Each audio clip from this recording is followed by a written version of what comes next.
Vegas had that. At I'm 20%. muted and a cat's jumping around. My word. Let's try this again. Welcome to Let's Talk Real Estate and Stuff, the podcast where we dive deep into the world of real estate investing and the random stuff that makes life interesting.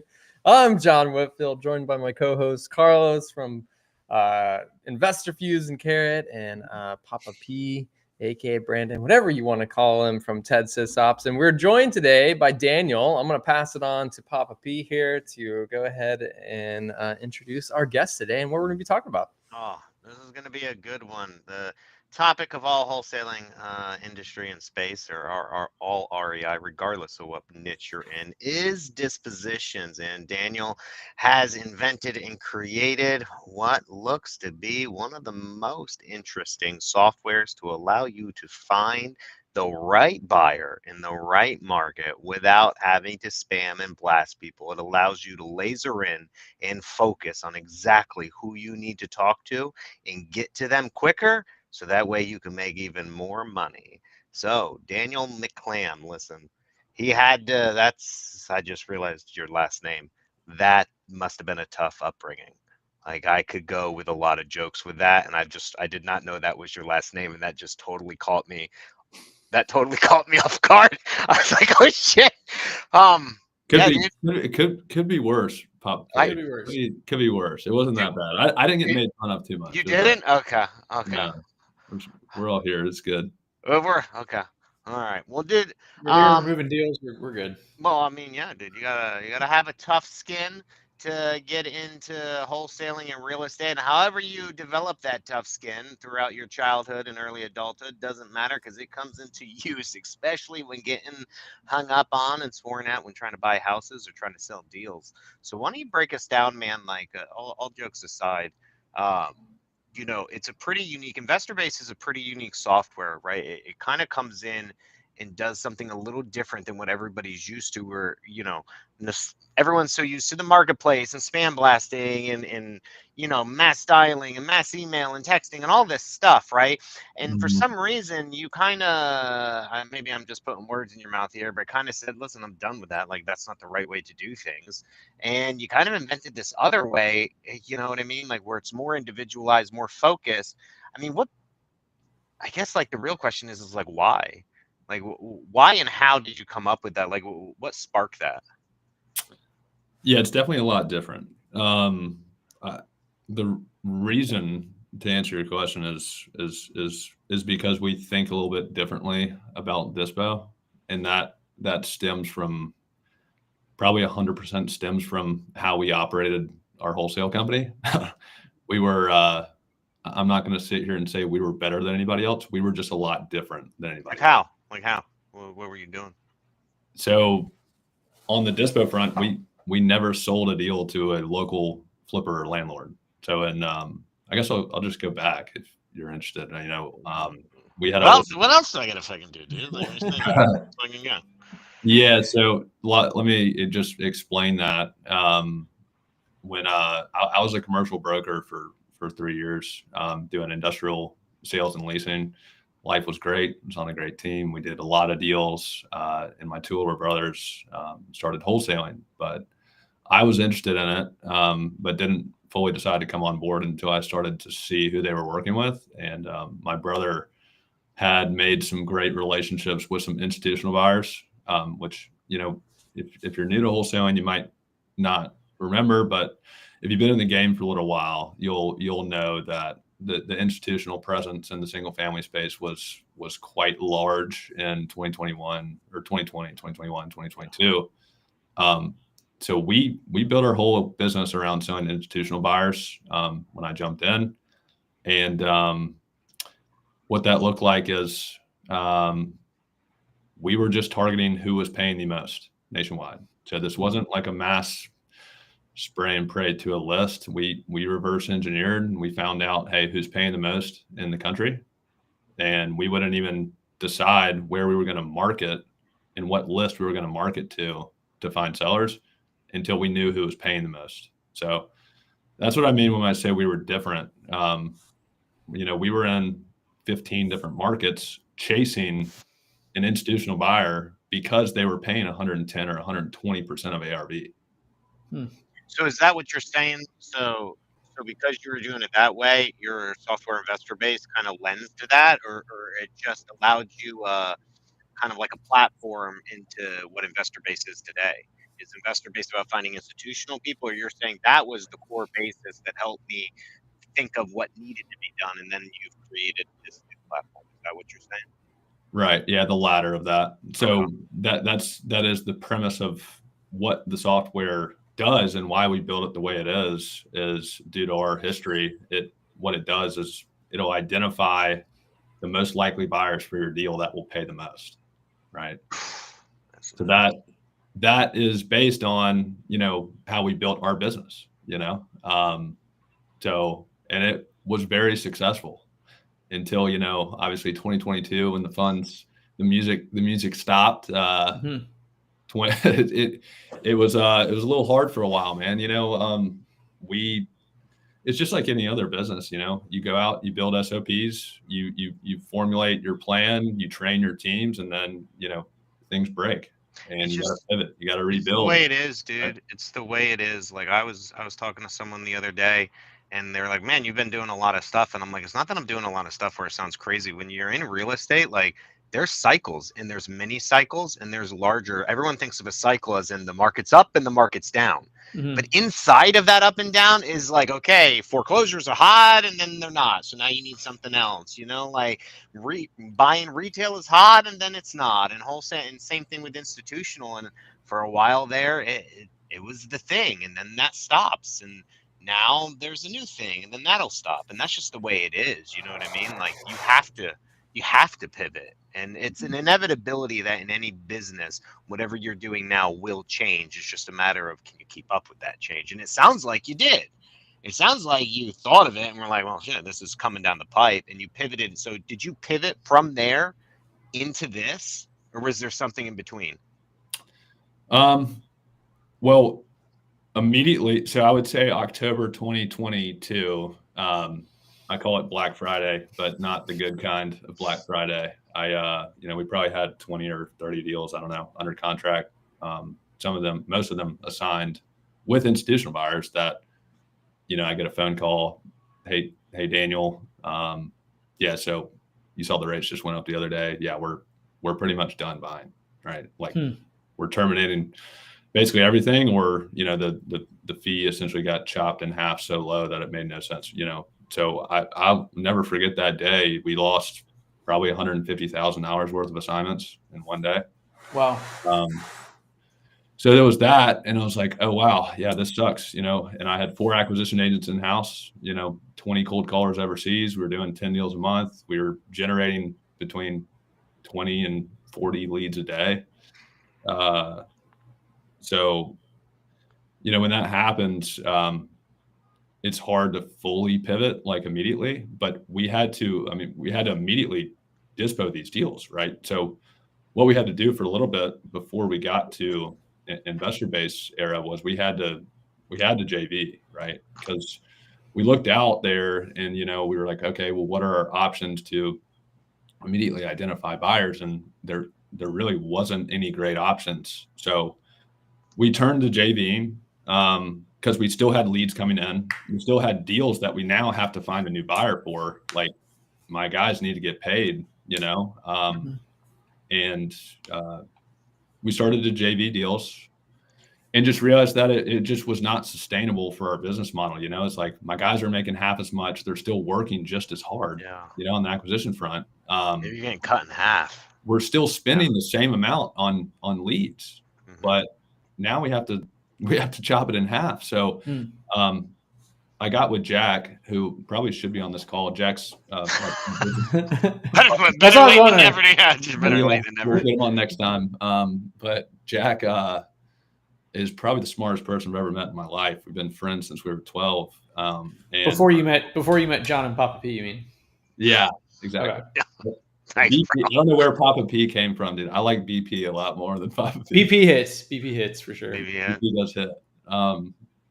But yeah, Jack, I basically just tasked Jack with, hey man, like we got to start moving around deals. We got to figure out how to do this like ASAP, And we hadn't really had time to think about it until like 3 or 4 months in. We're like, man, this JV thing's not working. We got we got to be getting 100% of these deals. So, Yeah. We did what a lot of other wholesalers out there likely still do to this day, which, we started piecemealing together, quote unquote, cash buyers lists, right? Yeah. Let me ask real quick, while you guys are putting this plan together, and I know obviously you're connected because you guys have members all over the country. Did you have mentors or other advice of people in other markets, or are you guys just SEC football weekend just in South Carolina, just learning how to wholesale and not having much like guidance like from people in other markets, like wholesalers in other markets? Dude, no, we didn't talk to anybody. So it's just you guys just trying to figure it out yourself and say, hey, we need to start finding our own buyers and stop splitting deals. Yeah, I mean, dude, we didn't even go to a local RIA meetup until Gotcha. That's crazy. That's an interest. I mean, that's good insight to have. Like, you didn't have any other wholesalers across in different parts of the country to be chatting with and getting advice from. Dude, I wish we did. Like we probably would have helped us tremendously. Now I'm glad we're where we're at now. So maybe I'll. Sometimes it's a lonely world out there in real estate because you just never know. There's so many fake people. It's like who you're talking to. You really have to have the right relationships. Otherwise, it could be really lonely and not know who to go to for some of these things. Right. Either that or you're getting charged like $5,000 for a 10-minute phone call nowadays. Yeah. So someone's sending you that Cash App link if you want to make a phone call. Yeah. I went to one mastermind over our wholesaling career. My brother and his buddies put it on, and it was really it was a big institutional group. So that was really cool. It was fun. It was like a bunch of other people that were selling institutions. And what I can tell you is a lot of those people are not wholesaling right now, or to this day, because we all were in the same boat. That kind of. Well, you had to build your business differently. Like I was wholesaling back then, but not selling to institutions. And like me pivoting to what you were doing, and like it's a whole different buyer set of data. It's a whole different dispo strategy. It's a whole different flow and process and systems. It's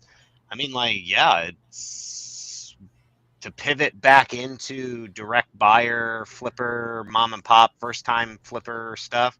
It's not easy. Well, just to expand on that, like we didn't even market to distress. We marketed to everyone. Oh yeah, so I'm thinking about the dispo side, but you're right. And then on the acquisition side, it's a whole different thing. Yeah. So our acquisition agents, their conversations are different than other people's, right? Yeah, you got to try harder almost, because now you got to buy this thing at like 50 cents, 40 cents on the dollar, versus like I don't know what you were buying at, but what, like 85 or whatever it is on the dollar. Yeah, well, it was more so a numbers game with people that are not distressed, right? It's like, all right, here's your fees minus commission. You're going to save you 10%, right? And then there's the convenience side of things, right? Like we were tying stuff up at 75, 80, 85 sometimes percent ARV because we're able to sell it at, 120, you said something like that? That was at the peak. I won't list who that is. It was Amherst Residential. They were buying crazy for a while. But that was kind of peak 120%. I mean, I saw some of the deals that my brother was selling. My brother had a disposition company then, so he had the relationship with a lot of these guys. Yeah, it was totally different, man. And so like when that happens, we didn't just have to rebuild who we sold our deals to. We had to rebuild everything that we had built, right? It was like our marketing list, how we pull distress, the conversations we're having with sellers now. Scripts, different branding, marketing, everything. Everything was different. Underwriting. So yeah.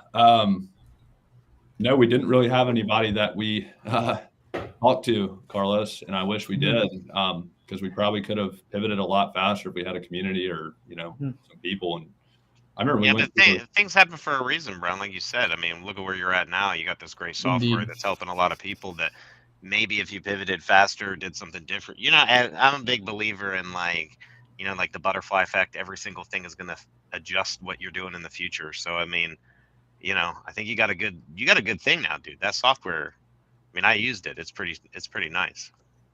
So however you got there, I think it was the right path. Right. Yeah. No, I agree 100%, man. I totally agree.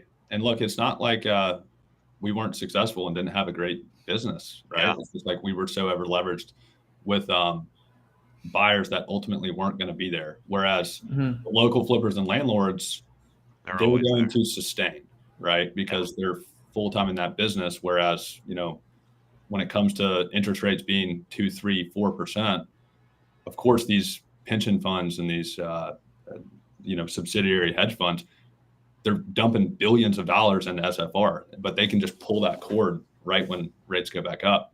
For Mhm. us that are flipping houses and actually doing deals for a livelihood, we're still gonna do deals regardless of market conditions. You're just gonna Yeah, rates don't really mess with us as much because it's so quick and so nominal.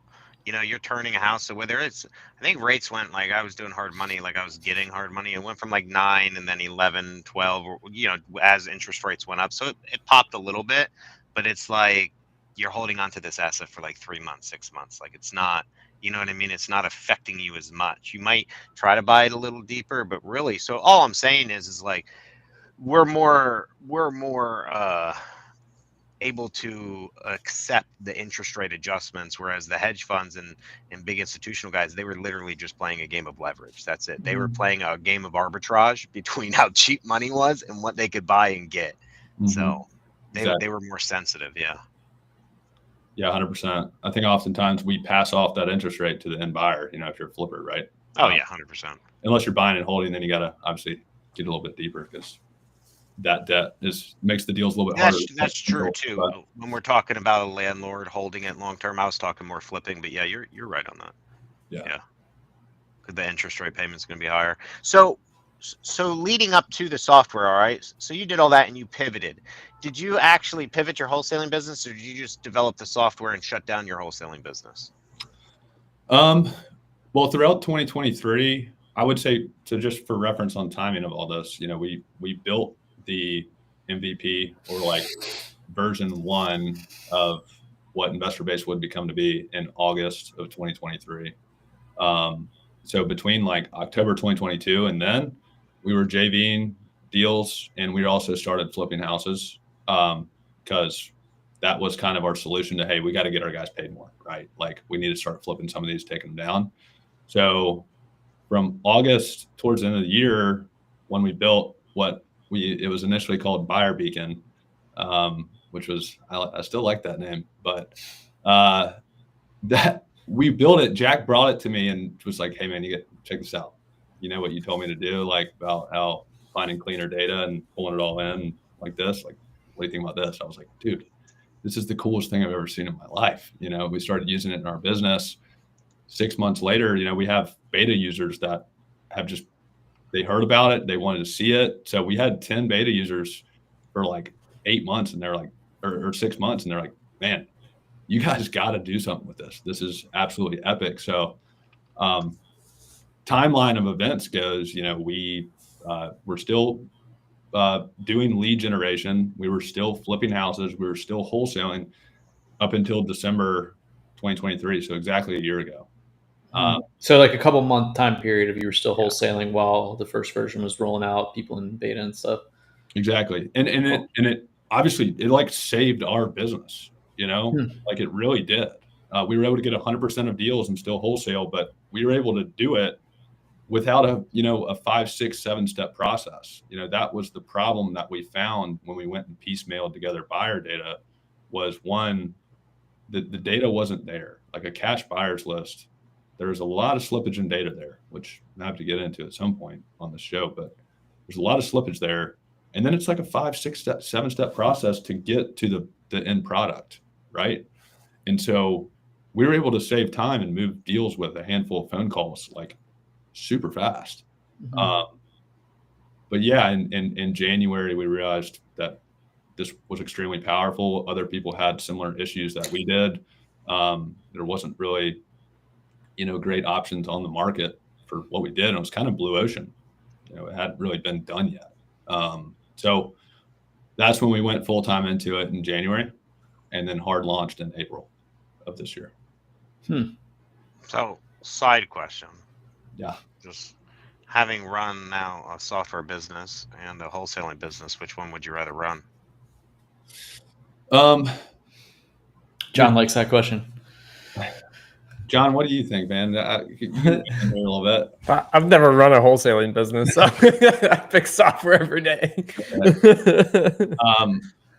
And there's pros and cons to both, man. I'd say like software is definitely a lot different. It is a blast to see your users come on and succeed on something you put a lot of time and effort to build, right? It's actually super rewarding to see that and then celebrate their success.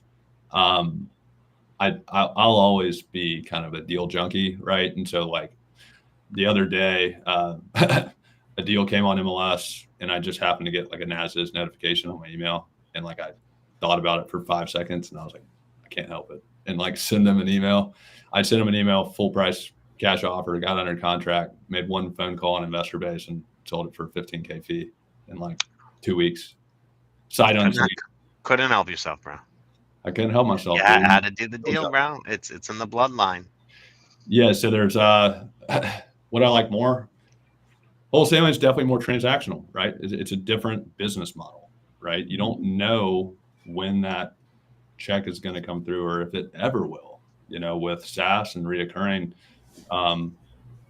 it's obviously way more scalable, way more predictable, which is why you get a crazy multiple comparatively to other subsets or industries. It is nice to know that we're building something that is exitable, right? Oh yeah. Versus it would be tough. That combo. Yeah. Yeah. I mean, how big do you have to get and consistent do you have to get to sell a wholesale company? You know, I know it's been done. I know you can go the franchise route, right? But I don't know the answer to that question, right? How sellable? Yeah. How we've debated it. We've debated it. It's been argued by many people, you know, but yes, I'm with you on that. And I think I agree with what you're saying. I was just curious to see if you would still say I mean, obviously wholesaling is quick cash, make large lump sums, but it's a roller coaster, man. It's a roller coaster. So why do you think, so you did all this and you said it's really rewarding to watch your customers when they have success. So like, why do you think, you know, there's other options out there, right? Like there's, you know, different dispo softwares all trying it in a different way. Why do you think they choose yours? And like, what makes them come in and find you? Like, what's the biggest frustration out there? Obviously we know your frustrations that you had, but like, would you say everybody was like you, or like when they come to you or find you, or are you just finding them? But like, if they come to you, like, well, what's their frustration of what led them to you, I guess is what I'm asking. Well, there's all types of different wholesalers, right? Everyone's in different phases of their business. Some people that come to us have never done a deal. Some people are doing 2 deals a month. Some people are doing 20, right? So each one of those individuals will find a different value proposition within what we offer, right? Some people don't have a buyer's list at all, right? And so we are a nationwide traveling buyers list for them. That's one click of a button. And so it's like, oh my Lord, hallelujah. Like, how does this even exist? Right. There's the people who probably have an existing buyers list, right? That come to us. And what we'll find is that's where our AI smart matching technology that produces most likely to buy and most likely to pay the most really just trumps their buyers list like 9 times out of 10.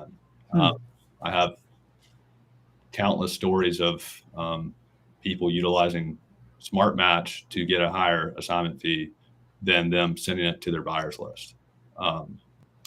And even sometimes that same buyer might be on their buyers list, but the fact that you know that they did a deal very similar right around the corner, they overpaid for it, they're doing multiple deals.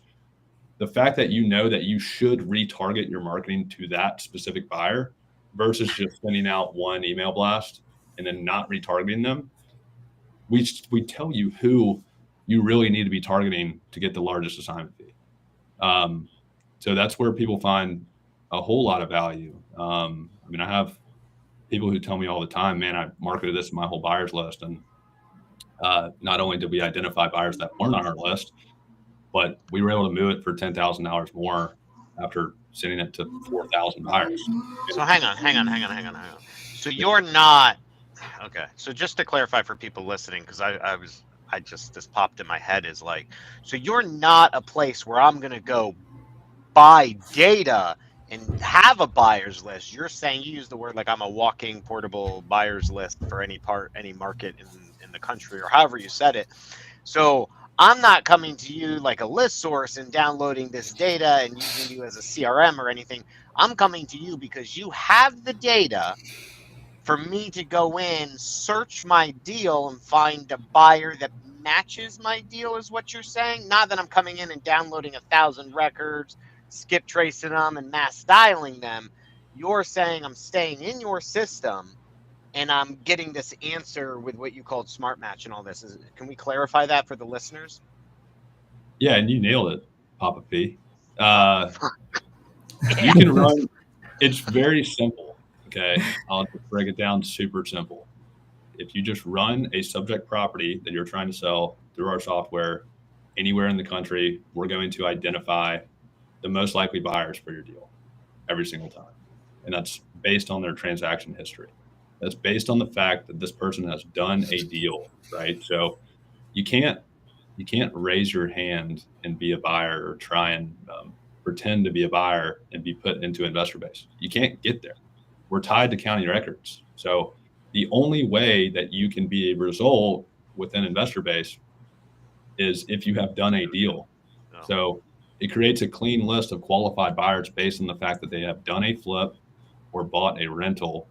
And so it's I like to call it traveling buyers list, because historically buyers lists are fairly stagnant, right? You know, you build a list in a certain market and it's in an Excel sheet or it's in your CRM. This will travel with you wherever the deal is.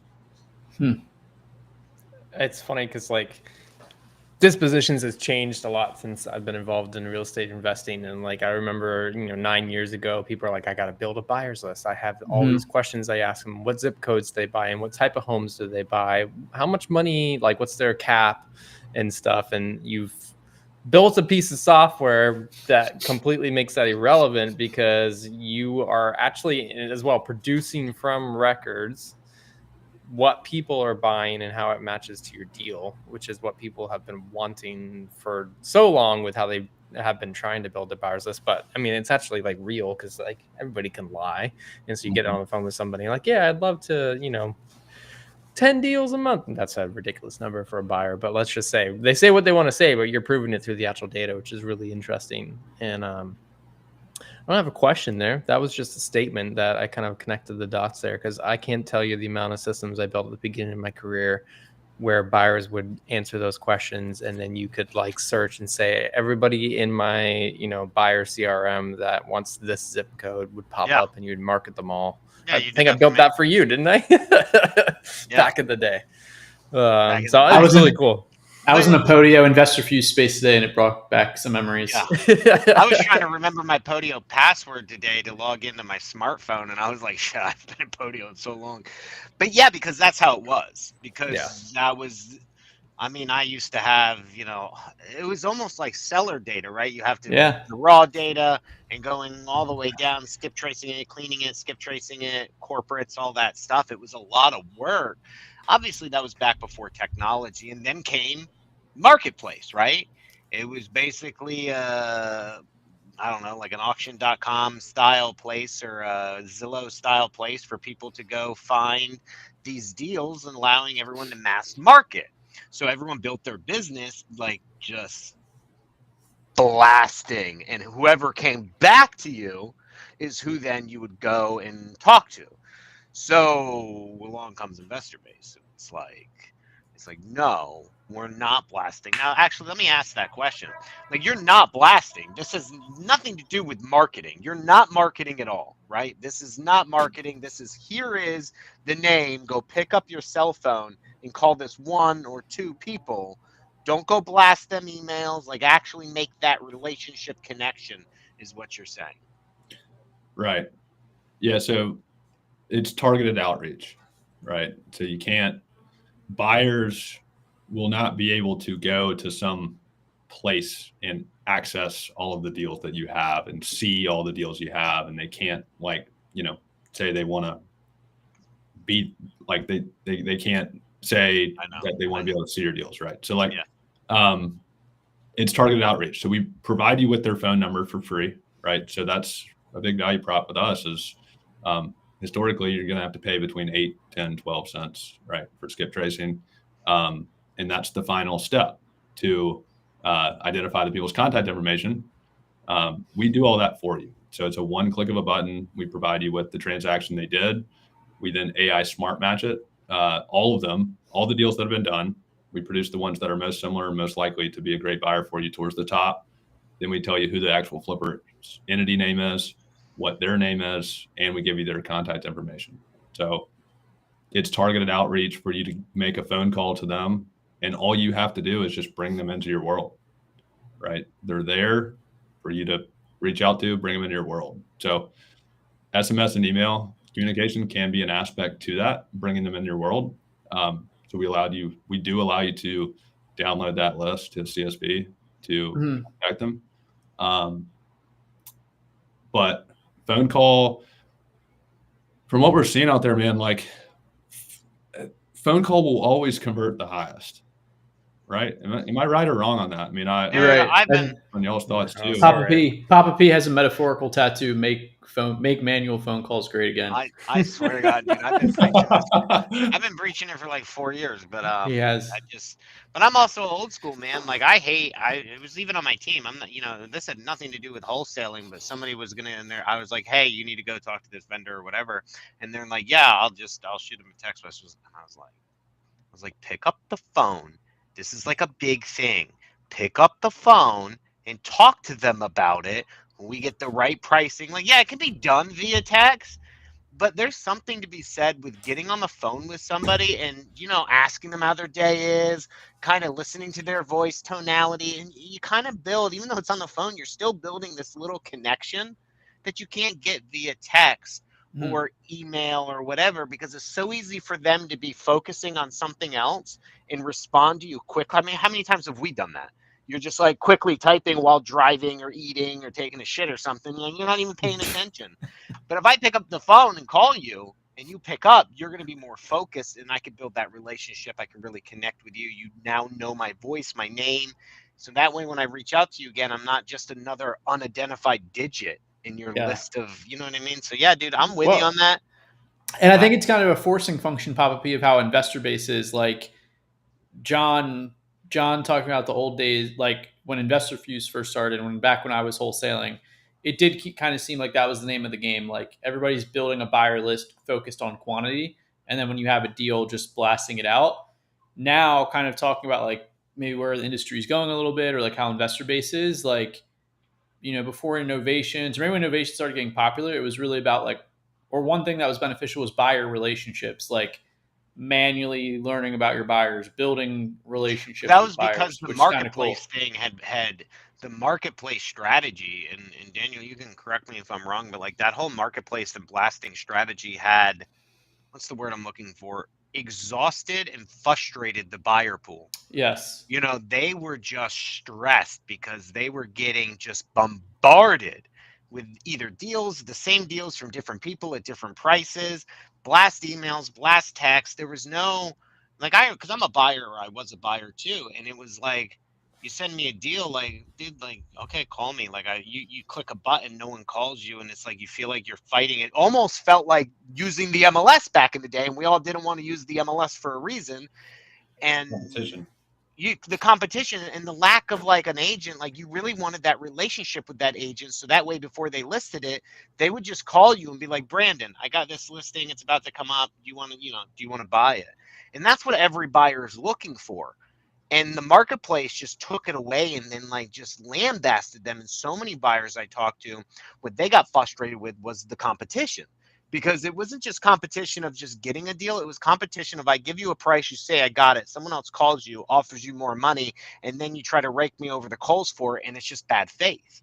And that's what the marketplace really brought out. And then buyers, man, started going behind wholesalers' backs because they were pissed off because they didn't know these wholesalers. They were getting deals in their town. And it created all this bad blood between wholesaler and buyer. And a lot of guys don't care. They do enough volume. They don't give a shit. But like for the medium and smaller guys, they really felt it. And it really hurt them the most. And so having something like this where you're forcing that relationship, yeah, I definitely think it's where the market needs to. And that's just my opinion of where I think the market needs to go. But I think that's what happened to the marketplace model and why people may, correct me if I'm wrong, be coming towards the relationship model, smart match model. Yeah, I'd 100% agree with that. I mean,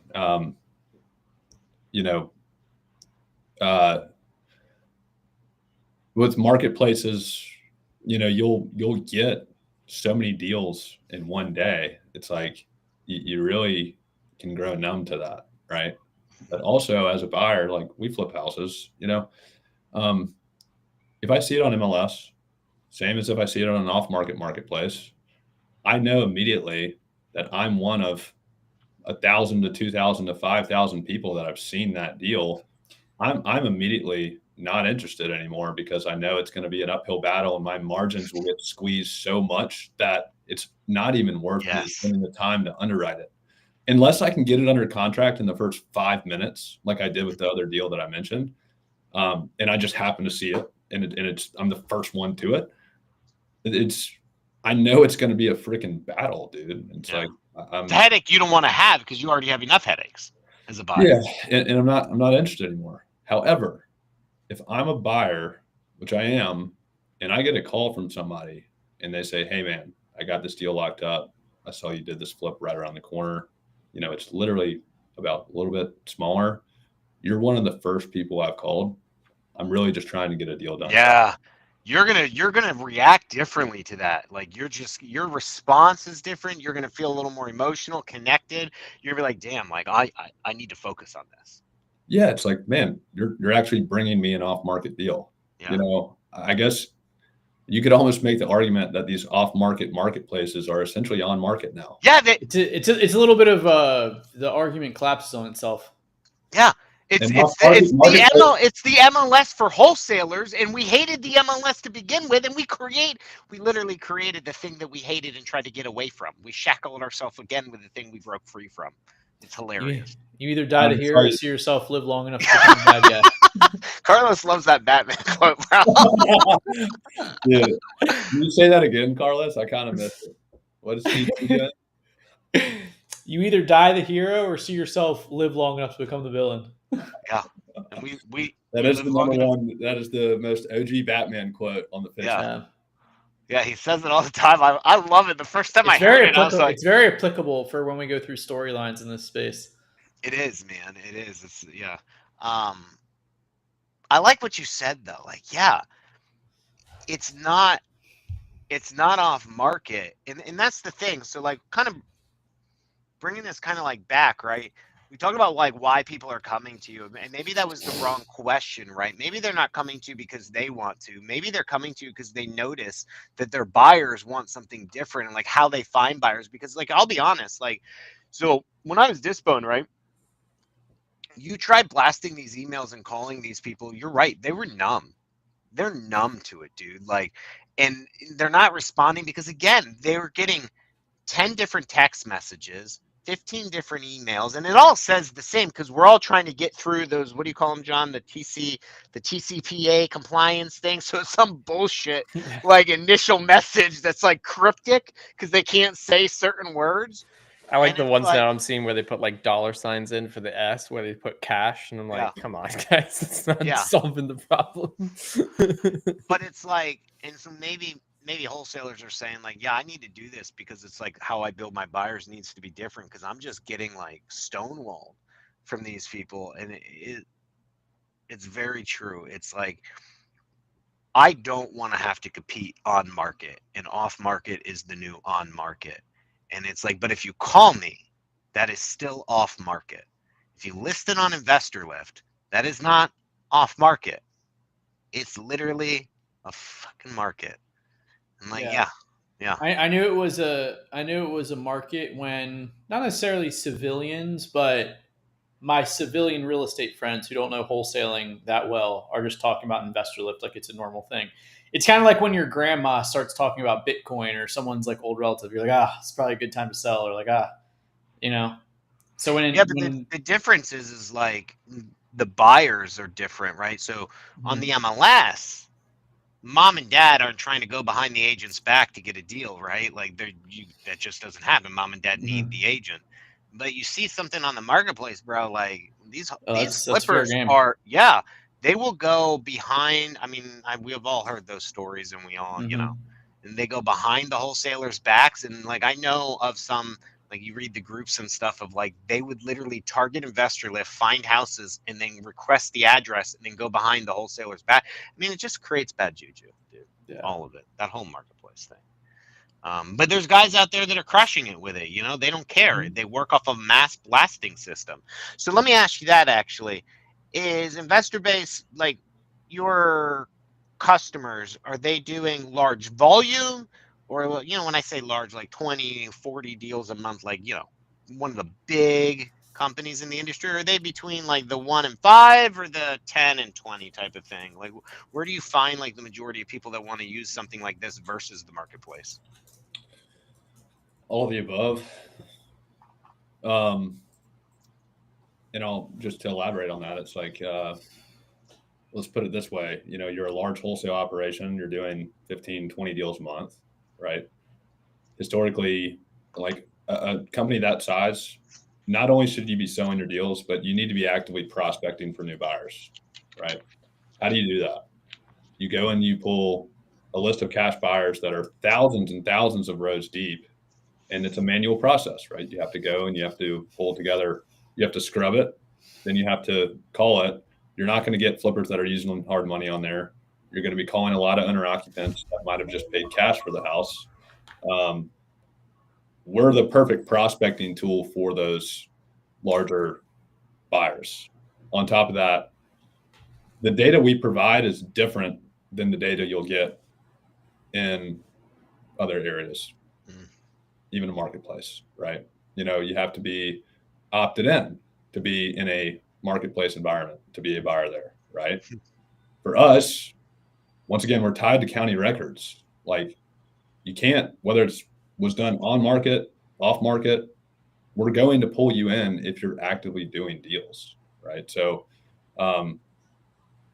that's applies for mid, small, large, wholesale companies. I'd say from a price point standpoint, we're about $200 to $250 a month, depending on if you go monthly or annual. Shitload cheaper than Investor Lift, yeah.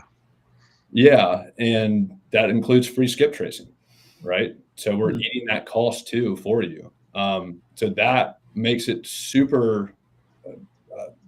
It makes it possible for the wholesalers who might not be doing high volume to come in, right? We're definitely an affordable and effective option for the people who are getting into the game or the people who are doing 1 deal, 2 deal a month type volume. That's awesome. Right?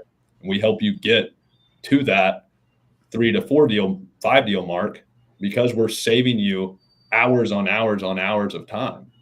The reason why any person comes to InvestorBase, like hands down, is because they know that they can have 2 conversations, and out of 2 conversations, they're going to get an interested buyer. You can't go anywhere else in the market now and get those KPIs. We have people who sell deals on the 14-day free trial. We have people who sell deals on their first phone call. We have people who move their first wholesale deal during a 14-day free trial. We have people that go to other means of dispo for a full month, come to us, make 1 phone call, and get an offer for $30,000 higher. We have people who market to their pre-existing 5,000 buyers list, and then they get a few phone calls on InvestorBase and get 10 grand more. We have people who've been in wholesaling for 10, 15 years, and a buyer's list has been their edge for forever in the market. And then they move $150,000 worth of assignments in 2 weeks with us. New buyers. And they thought that they had every buyer in town. But when you run a search with us and you realize you don't have 50% of the buyers on your buyers list in that market that are actually doing deals. Well, it's also hard to get the landlords too. You know, it's easy to get the cash sales and stuff, but finding the landlords with multiple properties requires compiling of data. It's even harder. Right. So you guys help suggest what price they should be, offering to a buyer. I know you were talking about like how it's showing data of how this person overpaid for a property. Like, how does that tie into when I would search for a property? Like, I have a deal. Yeah. So InvestorBase gives you a lot of acquisition implementations, right? So for underwriting, for instance, some of the data that we provide to you is the price that buyers are paying, right, for the deal that they did. So what we're able to do is when you run, say you're even just running a lead through InvestorBase, let's say it's not under contract, you can quickly comp that deal based on what buyers are paying for deals around you. So hypothetically, if you know what your buyers are going to pay with the data that we provide to you, you don't really need to go and underwrite ARV minus 70%, minus for players, blah, blah, blah. Let's just cut to the chase and see what buyers are actually paying for similar deals nearby. And more often than not, what that does is it helps you price your deal, right? Well, it helps you make the correct offer to the seller for one. It also helps you price your deal when you do get a dispo. So you know if you're leaving money on the table or not, right? Third, it's creating deals on a daily basis that otherwise people thought wouldn't have been a deal. Because I've said this a lot, what might be a good deal for Carlos might be a freaking great deal for Papa P. But so every buyer's appetite for what is a good deal is different. Mm-hmm. So who decides what a good deal or not is the buyer. It's not us. It's not our underwriting. It's not title. It's not the seller. It's like get out of your own way. You know what I mean? Like allow these buyers and find out what they pay. You're right, because I could set my own mind and say this thing's worth 50, but I log into your system and see that someone next door down the road, they paid 70. And if I would have just blast marketed them at 50, I wouldn't have maximized. And so Smart Match is allowing them to see the best, highest paying buyer that way. So I could see what they're paying. Yeah. So we have a feature called Investor Comps. Right. So when you click into the subject property you're trying to sell, we're pulling in similar deals that have been bought, and we're showing you the average price that investors paid for them. Right. So that's on the acquisition front is, like you said, you don't think it's a deal at 50K, you're probably not going to try and contract that deal. Maybe you do, but you're not going to know exactly who you should target market a shitty deal to. Right.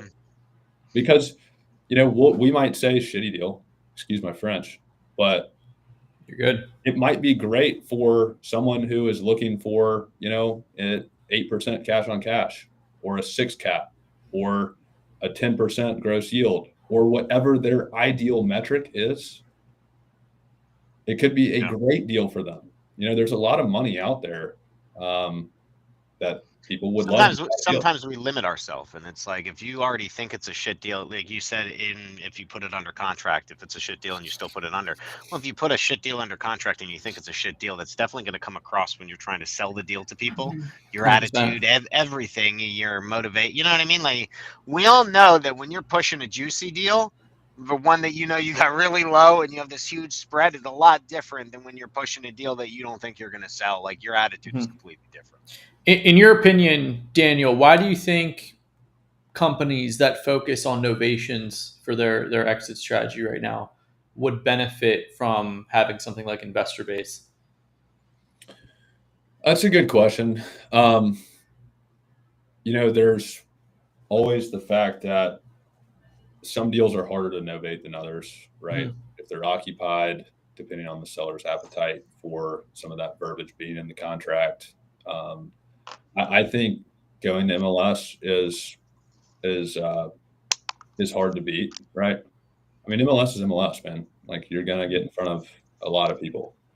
However, with us, still being able to target the exact person that you should get the deal in front of versus just, once again, putting on market and hoping that they see it is another thing that we can increase profitability for those deals. Right? It seems to me like more control and freedom if you're able to source your own direct buyer. It obviously benefits the MLS, but that's kind of what it seems like to me. Yeah, Do you guys have? Sorry, go ahead. No, I was going to say it's definitely more control. Yeah. Do you guys have end sale information? So if I put in an address and I see a buyer who's a flipper, and he purchased a property down the street, do I see how much he sold it for as well and what he bought it for? Right. Yeah. Okay.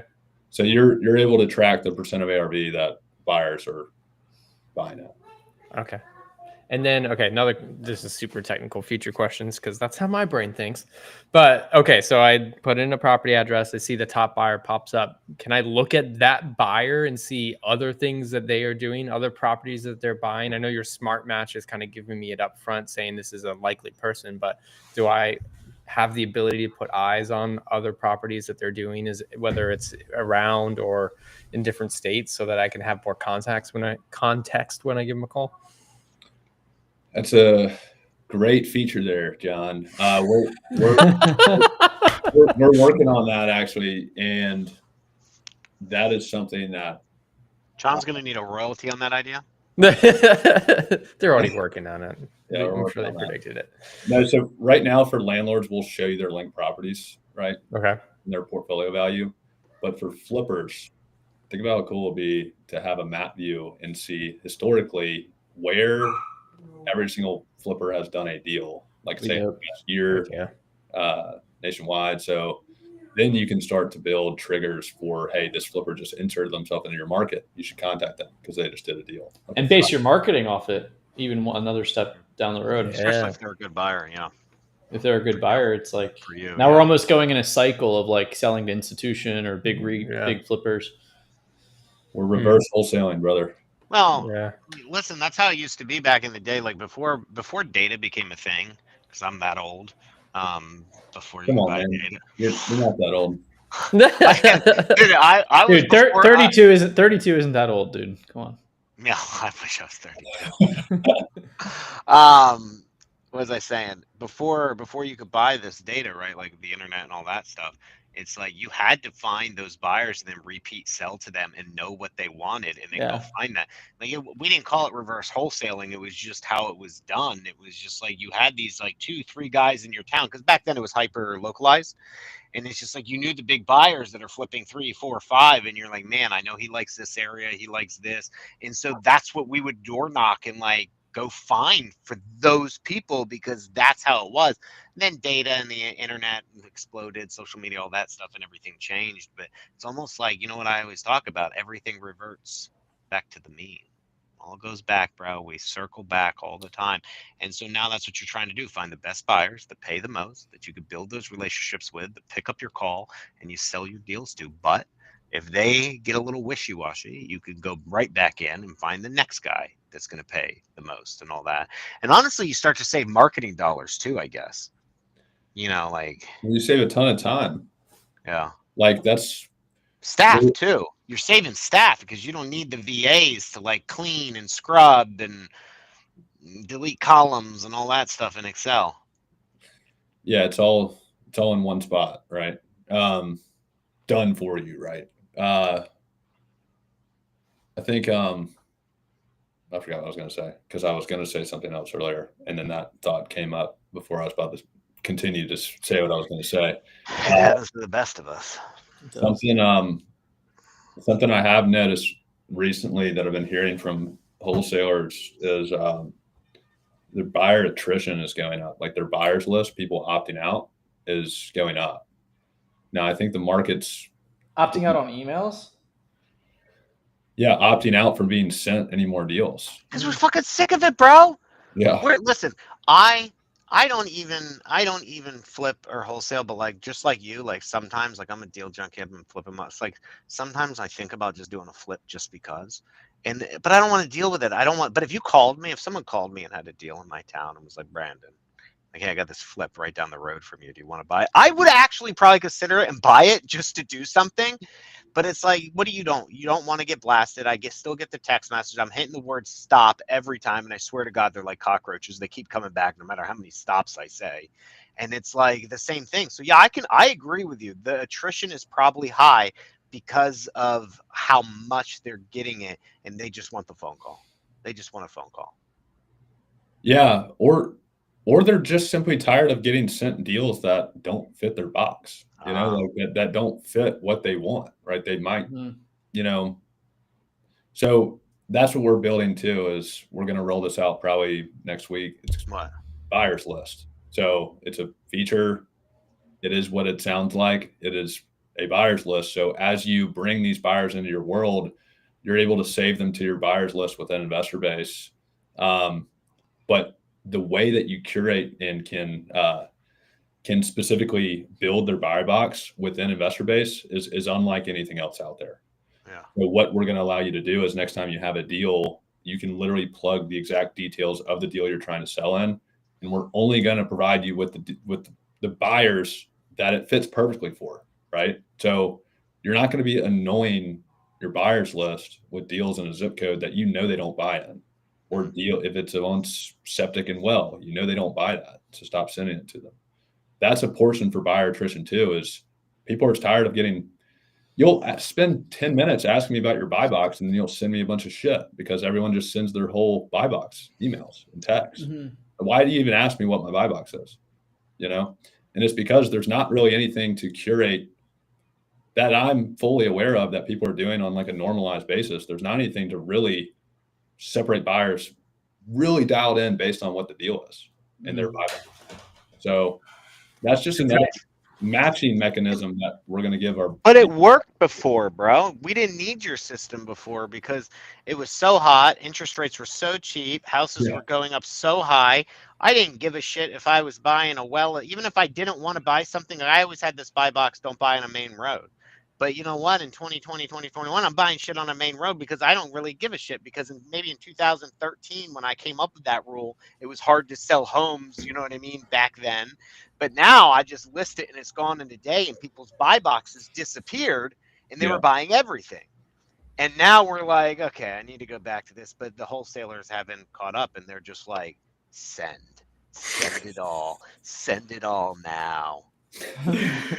So this new buyers feature that you have, like, I'm able to put my own buyers from my own list into your software. Do you then look up those buyers and match them to properties?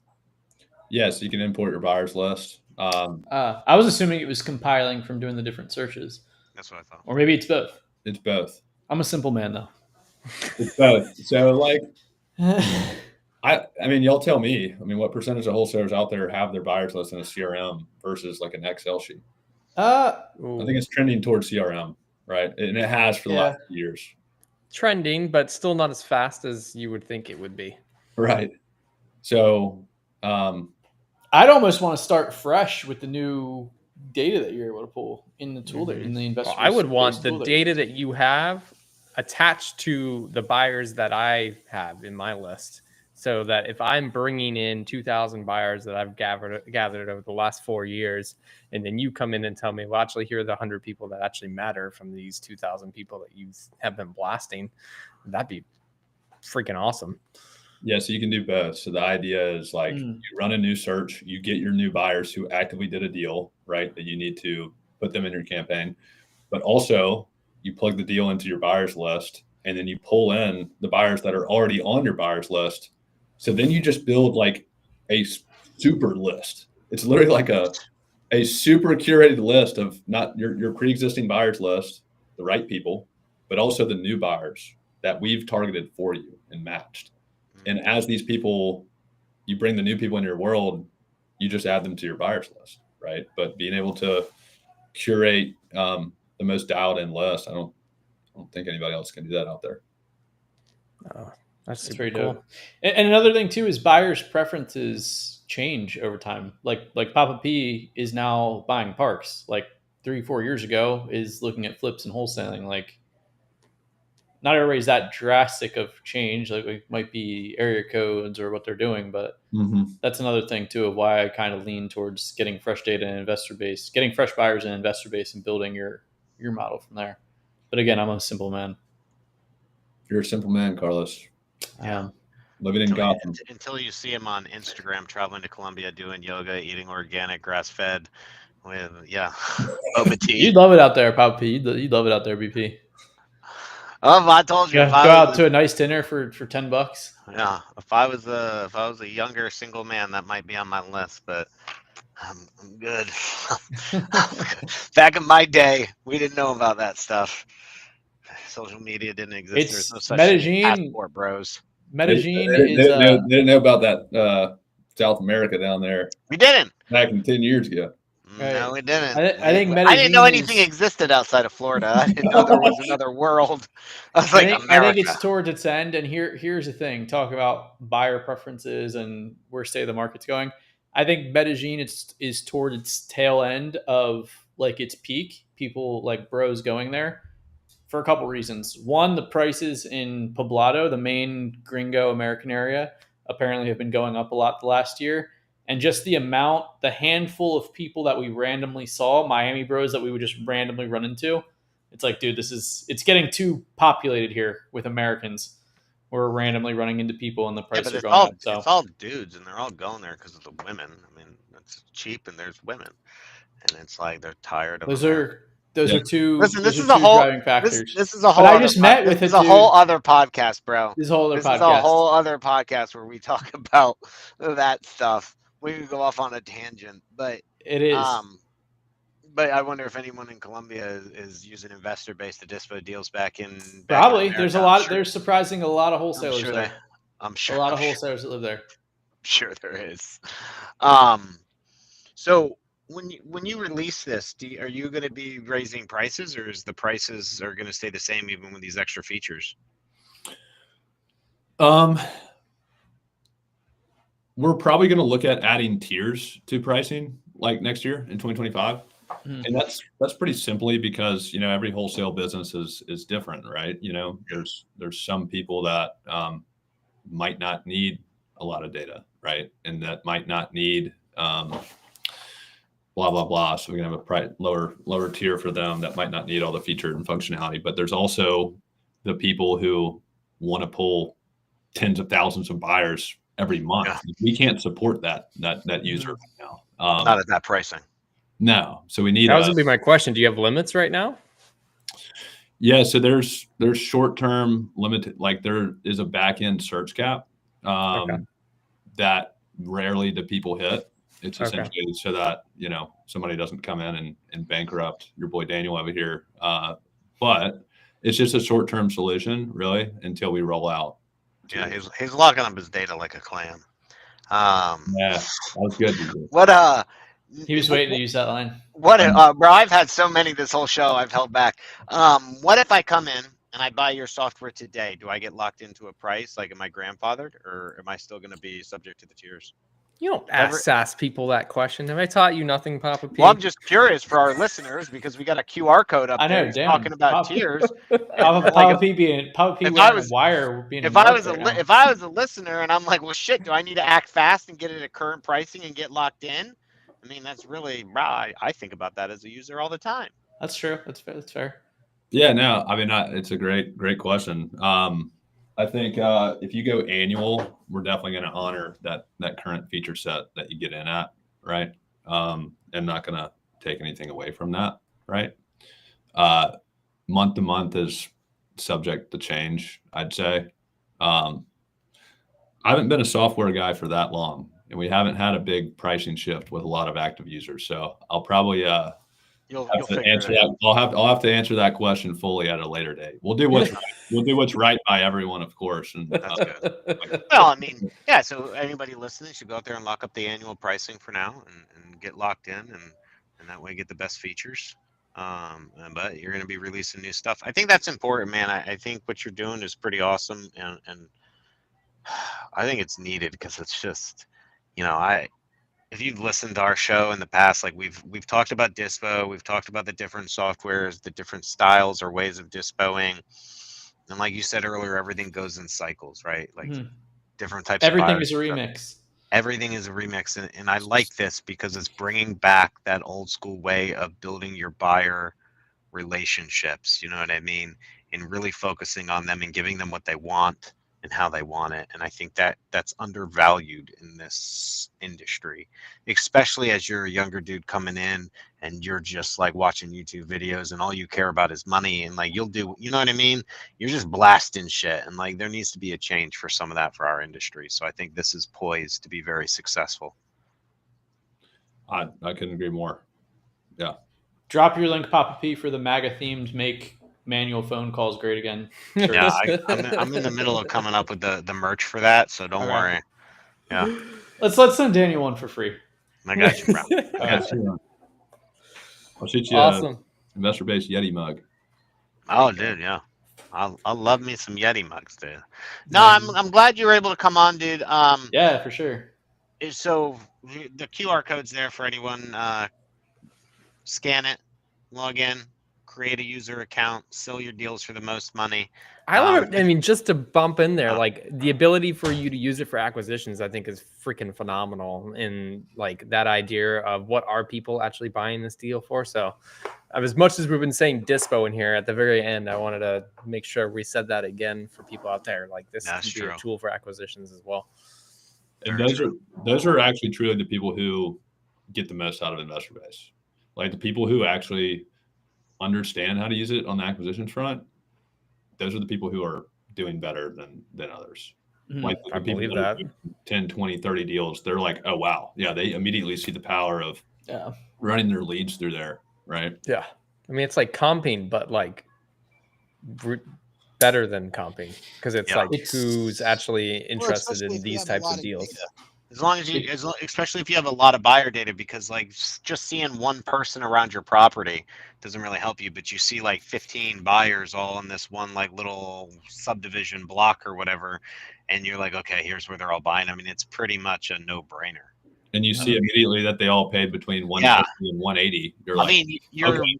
like having a calculator, Excel sheet, mathematical, whatever you got that your people, it becomes irrelevant at that point because you're just literally making an offer at X dollar. Because listen, that's how it used to be. So for anybody who isn't as old as me in this game, back in the day, 32 is not old.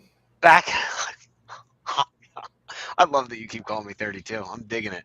Back in the day when the MLS was the only source to list, because that's how it was from 2009 during foreclosures all the way to like 2015-ish or 17. The MLS was the source where you would list the deal and then sell it. You know what I mean? Reflip it because everyone was buying off the MLS because wholesaling wasn't famous. So you would go, and when we made offers, we didn't comp shit, whatever. We would just literally go in, look for the little number 2 of like somebody flipped this, find out what they paid, because back then the MLS actually had the flipper's buy price in it and their flip price. And then wholesaling came along, everything went off market, and you lost that data. And so now it's taken about 7 years and the data is coming back to us through InvestorBase. But that made wholesaling so easy back then because we literally, bro, we had no calculators. I didn't have to train people on how to comp. It was just, listen, go in, draw a circle around the thing, find a bunch of these little red little flag things, click on it, whatever they bought it at, that's what minus 10 grand or 20 grand, that's our offer. That was how we comp back in like 2015, 16 to 17. You know what I'm saying? Like, but around 2017, 18 and all the way through, it just disappeared. Yeah. Everything went off market and it stopped being listed because wholesalers gobbled it all up. So now you brought it back. And we're all grateful for that because that made life a heck of a lot easier because it is pretty hard to train everybody on how to value things, which is why a lot of guys have like underwriting departments because people make mistakes valuing properties and making the wrong offers. And here, just be like, hey, go into InvestorBase, look it up, subtract 10K, that's your fucking offer. Yeah, and the good thing is, even if you still think it's a tight deal, you have that buyer's phone number if you wanted to call him and just get a read on, hey man, I got this deal coming up down the pipeline. What would you pay? Saw you did this deal. I saw you paid X around the corner. Do you think you'd be around the same price? No. Let's go ahead and flush out price on the call before we even go under contract. Yeah. right? Yeah, that's John one is. thing I was going to investors say have. John was thinking about acquisitions. I'm thinking about marketing. It Yeah. informs your marketing of where you want to be. I mean, it's all connected, but Yeah. Right. it's multi beneficial outside of the dispositions. So I'll tell you this: when you come into the InvestorBase community, we book a one-on-one implementation call with you, and we run through all of these things. So the 3 pillars really are going to be underwriting, prospecting for new buyers, and then actually selling your deal. So we tell you exactly, we tell you exactly what you should be doing to utilize it the most effectively on a day-to-day basis. You got to do that. You have to. Our guys that run those dispo trainings they're legit. So, Very cool. yeah. Very Well, dope. listen, dude, we've taken enough of your time today. This was an epic episode. Scan Definitely. the QR code. Go to InvestorBase. Purchase their software. Change the way you do dispo and the way you do wholesaling. Everyone always looking for the next big thing and try to get to the forefront of innovation. And here we are bringing it to you on a silver platter via InvestorBase. People are So, selling your deals before you can get a charge on your card. do it, dude. You sell your deal during the trial period. You'd be hard pressed not to sign up for that annual account. But anyway, like and subscribe. Let's do it, guys. Appreciate you, man. Thanks for coming on. This was excellent, dude. Yeah, and Excited Daniel, hang to out hear for a it. minute. Thanks. Once we cut off live, hang on for a second there, Daniel, for Yeah. a minute with us. Cool. Thanks, everybody. We'll see you all next week.